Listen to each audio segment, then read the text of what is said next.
Olá, amigos da FEB TV. Estamos iniciando mais um programa Estudo do Evangelho à luz do Espiritismo. A comunicabilidade com os espíritos remontam à mais recuada antiguidade.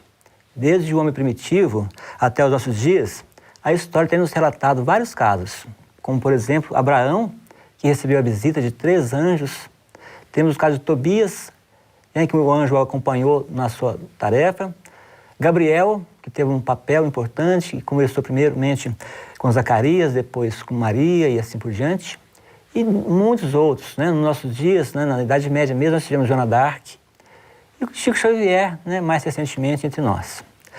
A própria doutrina espírita ela veio através da comunicação com os espíritos. E Kardec faz a seguinte pergunta: influem os espíritos em nossos pensamentos e em nossos atos? Muito mais do que imaginais, respondeu os espíritos. De tal ponto que, de ordinário, são eles quem vos dirige. Então, o tema do nosso programa de hoje é a comunicabilidade com os espíritos. E para falar sobre a comunicabilidade com os espíritos, nós recebemos no nosso estúdio de hoje aqui a presença do Marcos Bragato, do Saulo César, o Luiz Julião Ribeiro e o Flamarion. Sejam todos muito bem-vindos ao nosso programa de hoje. Obrigado. Então, meus irmãos, e qual é essa questão de comunicabilidade com os espíritos? Parece que Moisés andou proibindo, uma coisa assim, né? E aí, Saulo, o que você tem para nos trazer sobre esse ponto? Mas a gente sempre repete aquela reflexão, né? Se Moisés proibiu algo, é porque era possível realizar esse algo. Claro. Se não fosse possível, a proibição não teria nenhum sentido. Mas o que a gente sempre tem que refletir são em 2 aspectos. Primeiro, aquilo que Moisés proibiu, de que natureza é? Como é que se processa? Essa comunicação dos espíritos, como é que ela ocorre? E se houve uma proibição, qual o sentido dessa proibição? Porque a gente sabe que muitas coisas, até na nossa vida, né, que a gente proíbe para uma criança, para um adulto é permitido. Exatamente por resguardar a criança de determinados problemas.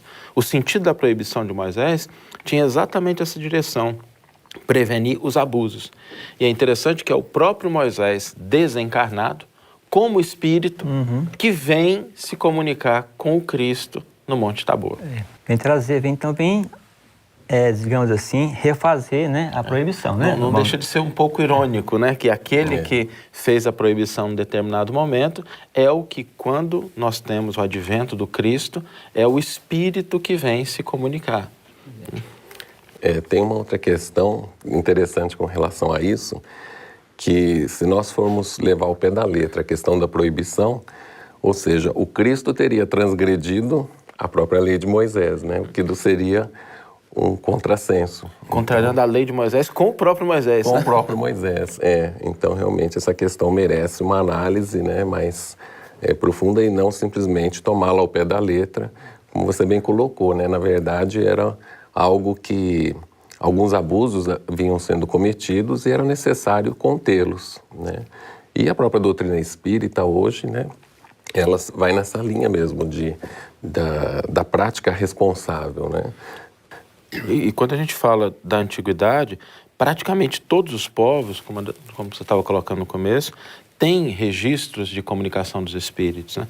Nós temos na própria Bíblia, no livro de 1 Samuel, capítulo 28, que Saul procura uma profetisa para pedir um conselho de Samuel, que já estava desencarnado. Nós temos nas culturas egípcias, na cultura grega, uma quantidade enorme de registros dessa comunicação. Ou seja, a conclusão que a gente chega é: o fenômeno existe. O fenômeno faz parte do nosso cotidiano como humanidade. A nossa questão é tentar entendê-lo e tentar, na medida que nos é possível, utilizar algo que é natural, que é da natureza, em favor do progresso, do bem da humanidade. Voltando aí à questão de Moisés, né? Um outro aspecto também de enorme relevância para a reflexão é que os 10 mandamentos é resultado de uma comunicação mediúnica, como chamamos hoje na doutrina espírita, ou a comunicação espiritual, que muito embora lá naquela época se diga que foi o próprio Deus quem transmitiu, mas sabemos que aquilo foi um fenômeno mediúnico, foi obra de espíritos altamente elevados que realizaram aquilo em nome de Deus, porque é assim que funciona, como nós compreendemos hoje, né? De sorte que o Saulo lembrou muito bem, a proibição de Moisés, ela decorre de um fenômeno muito comum até nos nossos dias. Os homens sempre abusaram das coisas grandiosas, das coisas importantes. E essa comunicabilidade com o mundo espiritual não poderia ficar fora. Se sabe que até hoje se abusa, e muito desta possibilidade, que é a busca de informações junto à espiritualidade, né? Até hoje se abusa disso. Agora, conforme foi dito, é verdade, você proíbe quando você está falando com pessoas que não têm discernimento para decidir por si próprio. Tanto assim é que a doutrina espírita não proíbe, mas ensina, esclarece, diz, olha, isso não é conveniente, mas não vai proibir ninguém de agir porque não compete. Né? A religião consegue explicar o fenômeno e nos dá a condição de utilizá-lo. Perfeitamente, né? Mas a religiosidade, lá no seu começo, fazia sentido essas proibições. Tanto assim é que se você for analisar, por exemplo, a mensagem dos 10 mandamentos quando Cristo, os 10 mandamentos eles são proibitivos. Não matarás, não roubarás. Se você vir para o Cristo, você não vê esse mesmo estilo, esta mesma premissa. Não, Jesus ensina, porque o que nós temos, nós não vamos fazer ou deixar de fazer apenas porque nos foi proibido, mas porque nós chegamos à conclusão que não nos convém, porque esse é que é o princípio do caminhar para a evolução. Uma outra coisa que sempre me chama a atenção também quando a gente fala da comunicabilidade são aquelas figuras que estão presentes no Velho e no Novo Testamento dos anjos. Os anjos que a todo momento estão atuando, estão interferindo, estão orientando. E o que são esses anjos? Ou a gente acredita, como alguns acreditam e a gente respeita, que os anjos são seres à parte da criação, que foram criados por Deus perfeitos, e aí a gente começa a fragilizar um pouco a justiça divina, né? Porque por que criar seres perfeitos e outros tão imperfeitos? Isso não é muito ajustado ao que a gente entende de um Deus soberanamente bom e justo. Não é a justiça universal, né, Saulo? E se esses anjos, o que são? A doutrina espírita esclarece que esses anjos são espíritos. Espíritos que já estão num nível muito avançado de evolução e que vêm. Então, o maior registro de comunicação dos espíritos são essas comunicações dos anjos que estão a todo momento presentes na Bíblia. E assim como a gente busca instruir nossos filhos, né, os espíritos superiores buscam nos instruir, né? Como a gente fala, a doutrina espírita é muito jovem, né? Ela foi codificada em 1857. Mas as tradições religiosas dentro do cristianismo antes disso também tinham os seus santos. Quando você fala assim, um santo, vou orar para um santo, pedir para um santo, me dá uma intuição. O santo é um espírito evoluído, desencarnado. Né? Se ele vier, se ele der uma orientação, se ele ajudar, de alguma forma, ele está se comunicando com aquela pessoa que fez a solicitação, que fez o pedido. E a comunicabilidade é um princípio natural do universo. Imaginemos nós se não houvesse a comunicação entre nós. Até os animais se comunicam. Os homens conseguem se comunicar com os animais. De modo que a comunicabilidade é um princípio universal. Não faz o menor sentido se existem a alma ou espírito, e se essa alma ou espírito continuam íntegros na sua individualidade, na sua sabedoria, no seu conhecimento e até nos seus vícios, é mais do que natural que este princípio da comunicabilidade, que é natural, que não é invenção, que é divino, que é da natureza, continue existindo em todos os seus parâmetros, em todas as suas dimensões. É como se nós imaginássemos que alguém que tenha ido morar num outro país, num outro continente, simplesmente não pudesse mais comunicar com os outros. Ainda mais hoje, quando nós vemos as comunicações se ampliando, se sofisticando de tal modo que a gente percebe como é fácil se comunicar. Imagine hoje a comunicação através da internet, através do celular, sem fio, sem nada, que para muitos é um verdadeiro milagre isso, porque a maioria de nós nem compreende como é que isso acontece, a gente só faz. A gente fala porque fala, fica alegre e feliz, porque isso é um princípio, né? O Emmanuel chama isso de trocas, as trocas, que na verdade não é só material, é a troca no relacionamento entre os seres. Você falou aí em isolamento. Kardec trata desse assunto no Livro dos Espíritos, quando ele fala assim, que o homem no isolamento, ele se embrutece e se estiola, ele se definha. Então nós precisamos nos comunicar. O mundo espiritual é a nossa verdadeira morada. Então eu não mudo para os Estados Unidos e deixo me comunicar aqui com o Brasil. A gente continua comunicando. Que estão aqui os nossos parentes, nossos familiares, nossos amigos, todo o nosso grau de relacionamento está aqui. Você também, né? Então o que o Moisés proibiu, a doutrina também proíbe. Que é você fazer uso da mediunidade para qualquer coisa. Porque diz também no Evangelho que a mediunidade é uma coisa santa. Deve ser praticada santamente, religiosamente. Que é um reflexo também daquela parábola que Jesus conta do rico e do Lázaro, que é uma parábola, aquilo não é uma descrição de um fato, é uma parábola, o próprio Cristo diz isso, em que Abraão diz ao rico, quando ele pede para que os espíritos vão lá e avisem os parentes dessa realidade, e ele chama a atenção. Eles têm Moisés e a lei, chamando a atenção exatamente para isso. Os espíritos superiores não vão nos substituir naquilo que nos compete realizar. Não vão estudar por nós, não vão fazer com que nós efetivamente tenhamos um conhecimento que nos é possível ter com o esforço, com a dedicação, e eles vão vir aqui e responder, como a gente não responderia à prova do nosso filho no colégio. Exatamente. Bom, nós estamos aqui hoje estudando o tema comunicabilidade com os espíritos no programa Estudo do Evangelho à Luz do Espiritismo. Vamos fazer um breve intervalo e voltamos em seguida com nossas reflexões.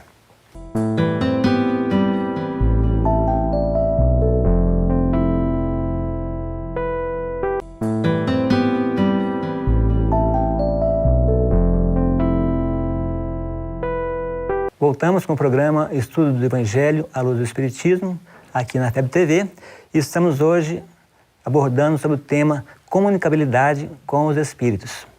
Eu pergunto a vocês, essa comunicabilidade é a exclusividade da doutrina espírita ou ela é geral para toda a humanidade? Acho interessante, Luiz, quando a gente pensa no fenômeno, como a gente estava conversando no bloco anterior, o fenômeno é uma realidade, ele está patente, ele está presente, né? A gente precisa entendê-lo. É só o Espiritismo que olhou para esse fenômeno e quando a gente consulta a história a gente percebe que não. Pessoas ilustres, cientistas, homens de ciência, e a gente pode citar aqui alguns, William Crookes, que foi descobridor dos raios catódicos, um cientista que teve uma grande contribuição no ramo da física, estudou a comunicabilidade dos espíritos. Charles Richet, que foi Prêmio Nobel de Fisiologia em 1913, estudou a comunicabilidade e escreveu no final da vida dele um livro chamado A Grande Esperança, que é muito interessante.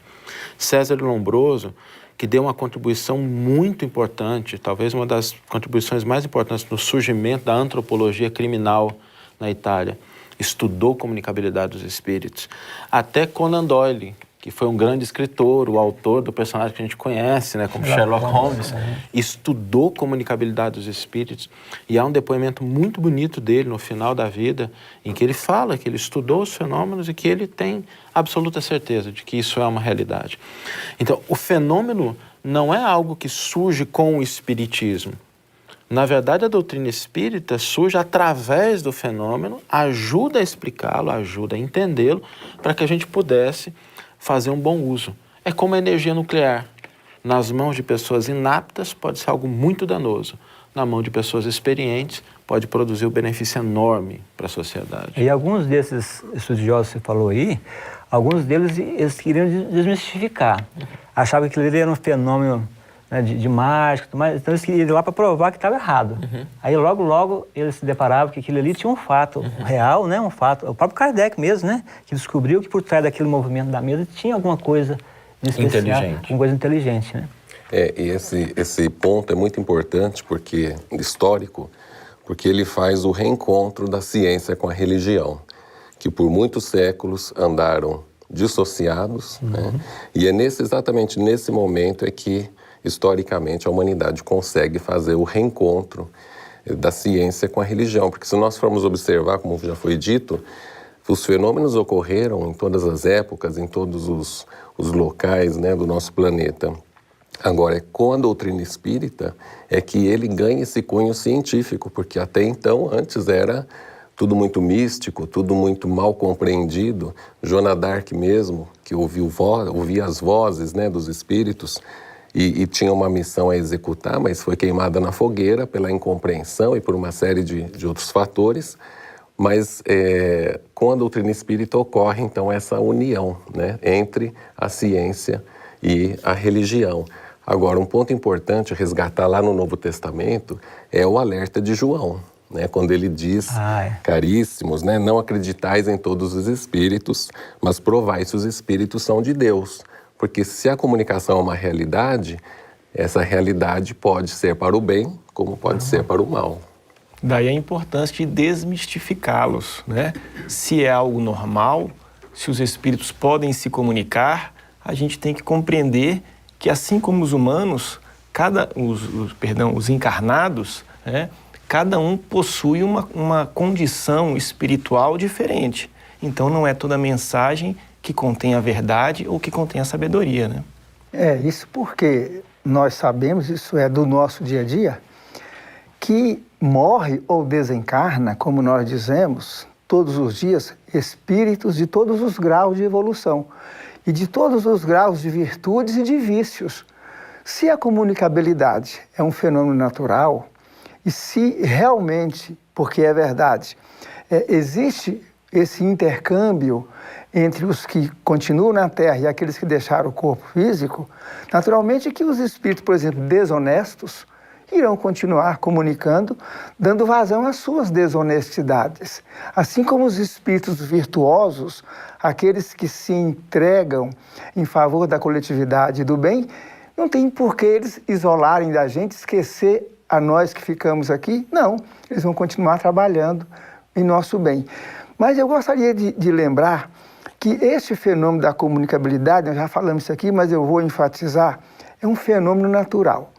Observem, a própria comunicação nossa com Deus é baseada no mesmo princípio.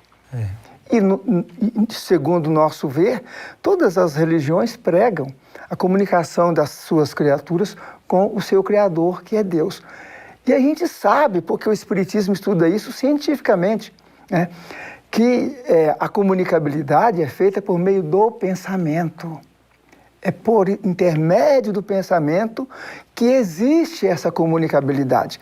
Ela se materializa de diversas formas. Pela voz, pelos sinais, pela tecnologia, porque antes nem existia e agora existe. Mas a fonte, vamos dizer assim, primária e real da comunicação é o pensamento.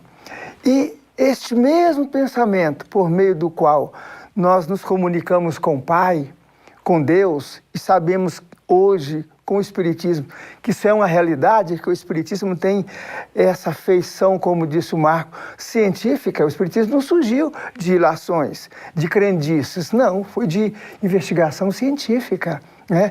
Então nós podemos e conversamos sim com Deus, conforme a gente hoje pode conversar com uma pessoa em qualquer continente, através dos aparelhos, né, de tecnologias que estão hoje à nossa disposição e que nós não tínhamos antes.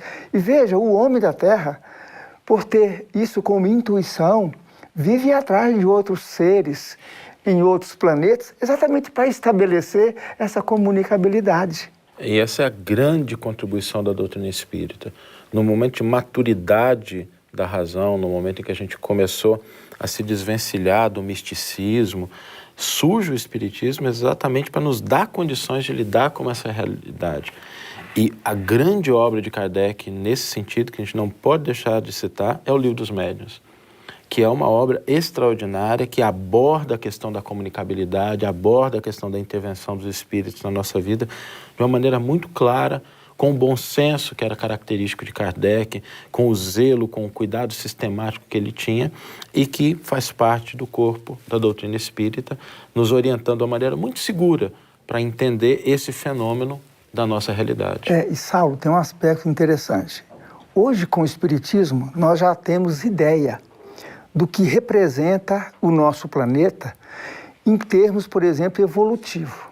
Nós sabemos que a Terra é uma escola, é também um hospital e funciona também como penitenciária para nós que aqui vivemos. E que é uma escola das mais primárias no universo. Ora, seria muito razoável que os espíritos mais elevados, os filhos de Deus que já percorreram um caminho mais longo que o nosso, estivessem prontos para exercitar a fraternidade, nos socorrendo. E a história religiosa mostra, conforme já foi dito aqui, que a espiritualidade sempre esteve presente na humanidade, trazendo informações. Os 10 mandamentos com Moisés. Quando Jesus foi nascer, houve todo um trabalho, uma intervenção intensa da espiritualidade junto à humanidade da Terra, somente naquela região que Jesus nasceu. Por exemplo, Zacarias, o pai de João Batista, foi visitado por um chamado anjo, que a gente sabe que é um espírito elevado, para anunciar que João Batista ia nascer. Quando Jesus foi nascer, o mesmo anjo compareceu na presença de Maria para informá-la de que ela recebeu Cristo. José recebeu várias informações através de sonhos para, de certo modo, administrar a vida de Jesus nos seus primeiros anos de vida. Jesus conversou no Tabor, já foi dito aqui, com Elias e com Moisés, né? De modo que a intervenção dos espíritos sempre foram presentes. E com a doutrina espírita, houve, na verdade, o que nós chamamos de Pentecostes universal. Houve uma manifestação maciça da espiritualidade para realizar essa obra monumental de transformação da humanidade para a terceira era do nosso planeta, que é a de regeneração. Então existiu aí uma sequência lógica, né, dos fatos, né? Começando com Moisés, a primeira revelação. A revelação vem de onde? Vem do mundo espiritual. Então, ele trouxe os 10 mandamentos e trouxe vários outros ensinamentos ainda. Foi, segundo consta na obra, os maiores médios daquela época, no momento dele, né? Depois nós tivemos Jesus, que conversava com os espíritos, né? Orientava os espíritos. Tinha também a comunicação com o Pai, que ele conversava com o Pai assim, num canal direto, né? E isso é bom a gente frisar, né, Zé Luiz? Que Jesus era o que os espíritos superiores chamam de médium de Deus. E ele mesmo deixa muito claro que ele tinha a sintonia perfeita com o Pai. Que tudo que ele trouxe foi o que o Pai recomendou e determinou que ele trouxesse. Então, isso é muito interessante, porque todos os outros médiuns que pisaram na Terra faziam a intermediação com os espíritos, mas Jesus não, com o próprio Deus, na condição de governador maior do nosso planeta. Pois é. E depois de Jesus, nós temos a terceira revelação para nós espíritas, né, que é o Espiritismo. Foi trazida através de quem? Da mensagem dos espíritos, através de médiuns, né? Aliás, médium é o intercâmbio, é o que faz o intercâmbio, né? É o intermediário que recebe do mundo espiritual as mensagens e materializa para nós aqui. Então, aquelas meninas daquela época tinham 12, 13 anos de idade, né, Saulo? As médiuns no qual Kardec utilizou para trazer a mensagem de Jesus. Mas eu perguntaria aqui, aqui o Kardec fala que os espíritos influenciam a tal ponto que de ordinário são eles que nos dirigem, né? Então, eu queria saber, nós somos marionetes, será? Será que a ideia é essa? Ou por quê? Como que vem essa advertência, né, dos espíritos, né? Que nós somos constantemente, né, ele fala aqui, de ordinário, quer dizer, frequentemente. Então, nós vamos deixar, então, essa questão aqui para o próximo bloco. Estamos chegando ao finalzinho do segundo bloco do estudo do Evangelho e hoje estamos abordando o tema a comunicabilidade com os espíritos. Aguarde um instante só, retornaremos breve.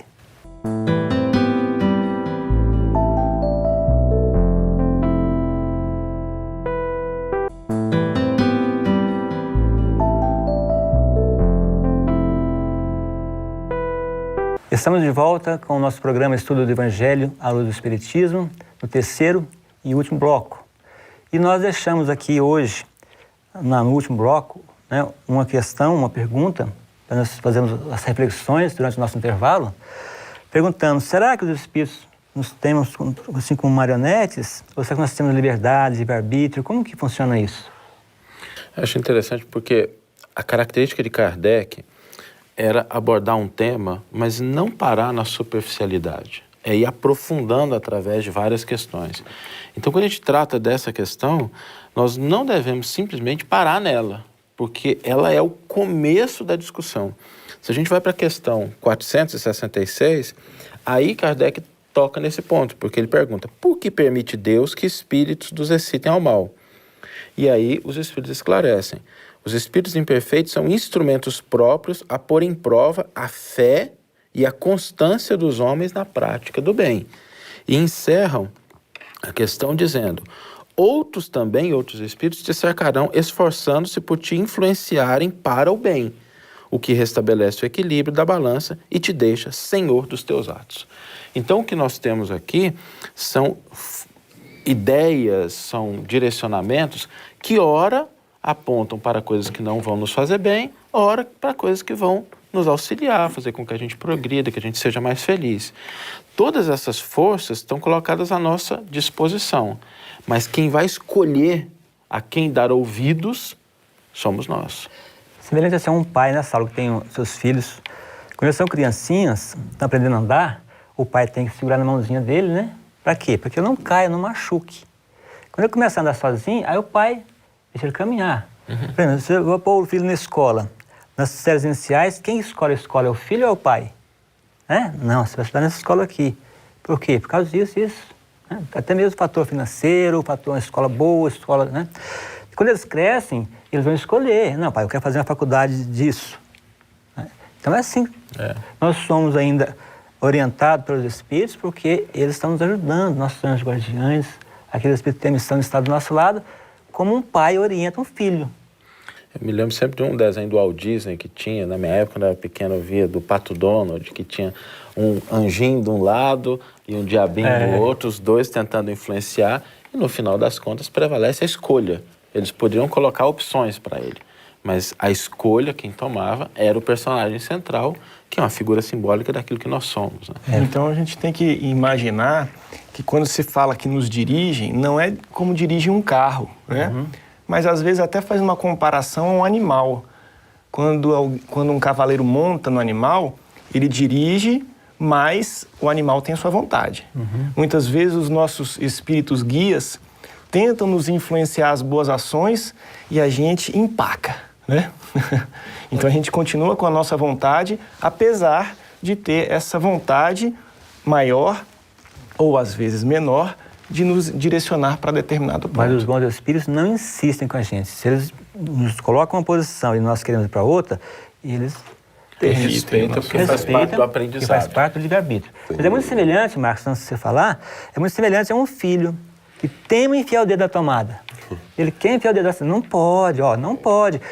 Uma hora ele enfia o dedo lá, toma um choque, nunca mais ele vai querer enfiar o dedo na tomada. Né? Então nós aprendemos, às vezes, com as nossas próprias quedas. Nós temos que tropeçar, às vezes, para enxergar que ali tem um obstáculo, né? Faz parte do aprendizado, né? Esse exemplo que você deu aconteceu literalmente comigo quando criança. Minha mãe se orientava, né? E, na verdade, eu só aprendi depois que eu coloquei o dedo lá na tomada. Mas eu queria dizer, resgatar até uma fala do Julião no outro bloco, com relação ao nosso pensamento, né? Porque na própria pergunta, a gente vê que as respostas são muito, né, inteligentes, mas as perguntas também são, né? Que Kardec colocou. Influem os espíritos em nossos pensamentos, em nossos atos, né? Então veja a importância dos nossos pensamentos, porque os nossos pensamentos, como diz Emmanuel, pensamento é matéria, né? Então é por meio dos nossos pensamentos que nós nos consorciamos com o próximo, com as outras pessoas e com os outros espíritos, né? Então, a importância, e aí nós buscamos no Evangelho do orai e vigiai, é em relação aos nossos pensamentos, porque se nós não mantermos uma sintonia edificante, aí sim, então nós vamos estar muitas vezes à mercê de espíritos, né?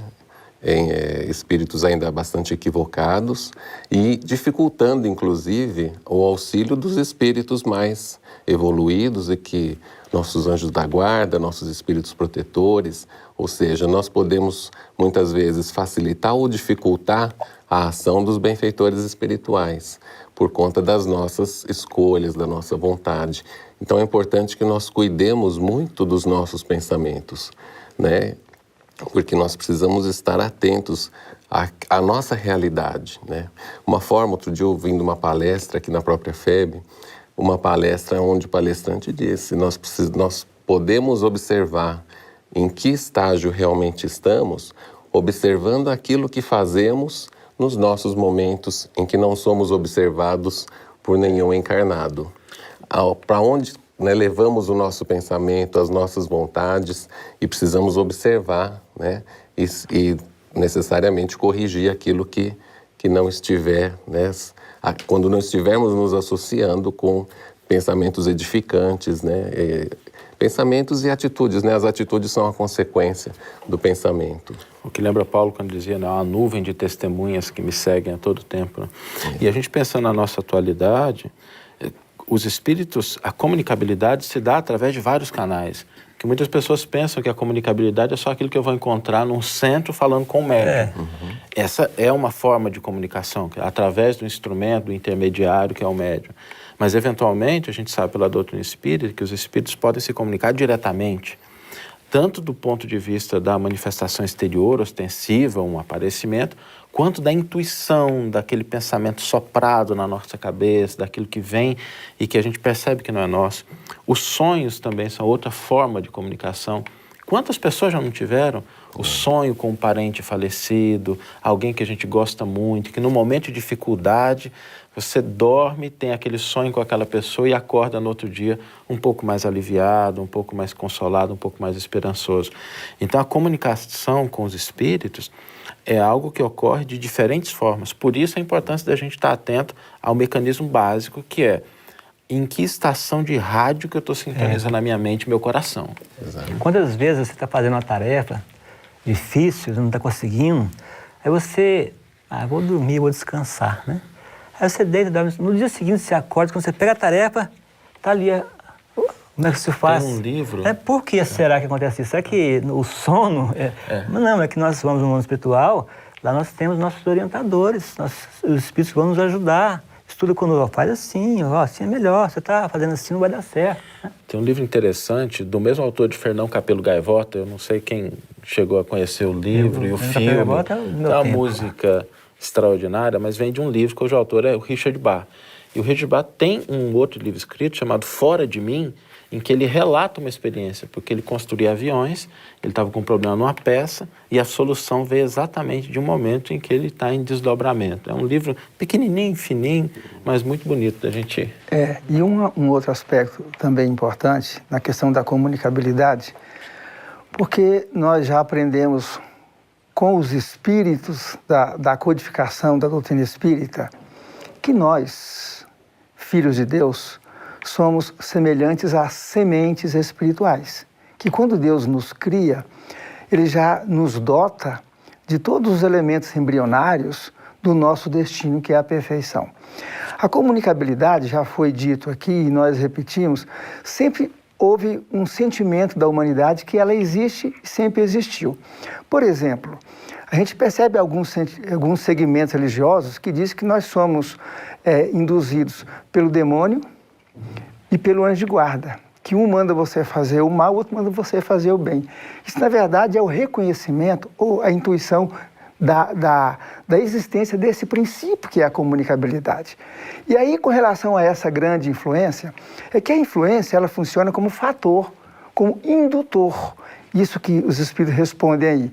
Porque, veja, a comunicabilidade, se a gente fizer uma comparação hoje, por exemplo, com a mídia, a gente pergunta, a mídia influencia os nossos atos, os nossos pensamentos, os nossos costumes? Sim, muito mais do que a gente imagina, porque é a mídia, inclusive, quem seleciona os temas que a sociedade vai debater, vai falar. Muitas vezes eles pegam um assunto e ficam meses e até anos em cima daquilo e todo mundo acaba sendo atraído por esse assunto durante muito tempo, de modo que essa influência é fator. E aí entra isso que foi dito aqui, nós temos o livre-arbítrio, vai depender de cada um de nós. E aí o Saulo tocou num assunto bem interessante, porque nós temos, por exemplo, a televisão. Tem vários canais. O canal é você que escolhe.